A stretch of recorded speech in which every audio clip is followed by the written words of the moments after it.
म्हणजे जादूटोणा विरोधी कायद्यामधली जी नियमावली आहे ती अजूनही तयार झालेली नाहीये आणि त्यामुळे खरोखरी जी यंत्रणा राबवणार आहे, हा कायदा जो आहे तो राबवणार आहे, त्या यंत्रणेला जर या नियमावलीचं अवधान नसेल तर अशा वेळेला प्रकरण हे लॉजिकल एंडला नेता येऊ शकतं का? मिलिंद सर आणि रमा मॅडम, मी दोघांनाही विचारते हा प्रश्न.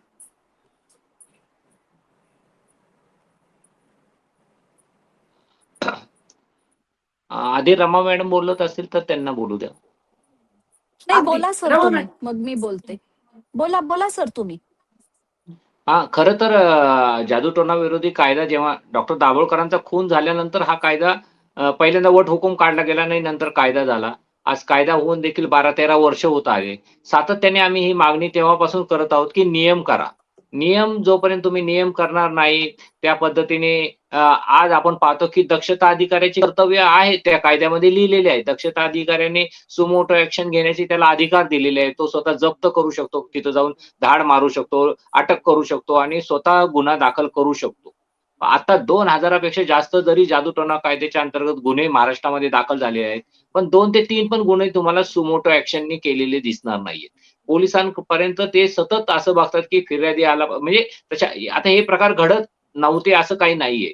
जसं जगडे सरांनी पण मगाशी सांगितलं तेव्हा प्रशासनाला काही हे माहीत नाही का? प्रशासकीय अधिकारी जे असतात त्यांना माहीत नसतं का? किंवा साधा एक पोलीस जरी घेतला पोलीस स्टेशनमधला तरी त्याला आजूबाजूची सगळी माहिती असते, की आपल्या आजूबाजूला काय घडत आहे आणि कोण अशा पद्धतीचे प्रकार करत आहे.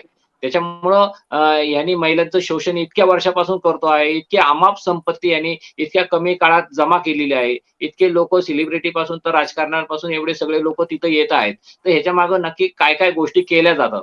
म्हणजे रात्री अपरात्री ज्या पद्धतीच्या अघोरी पूजा हा करायचा किंवा तो नकली साप लोकांना दाखवायचा, अजून काय-काय गोष्टी त्यांनी विकल्या, हे केलं. तर तिथल्या पोलीस अधिकाऱ्यांना हे माहिती नव्हतं का?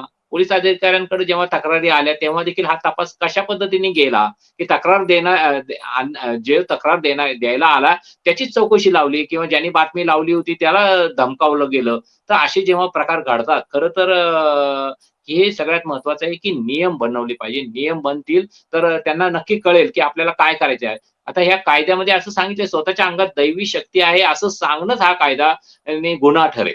आणि आपण प्रिव्हेन्शन घेतलं पाहिजे. या कायद्याचं खरं तर नरबळी होण्यापर्यंत वाट बघायची नाही. नरबळी देण्याचा सल्ला जरी कोणी देत असेल, तरी त्याला या कायद्यानुसार शिक्षा होऊ शकते किंवा अमुक एक व्यक्ती जादूटोणा करते असं सांगणं देखील ह्या कायद्यानुसार गुन्हा आहे. ह्या कायद्याचे कलम खूप असे चांगले आहेत तशा पद्धतीने, पण त्याची अंमलबजावणी होणं खूप महत्वाची आहे. अंमलबजावणी होण्यासाठी नियम करणं सर्वात जास्त महत्वाचं आहे असं मला वाटतं.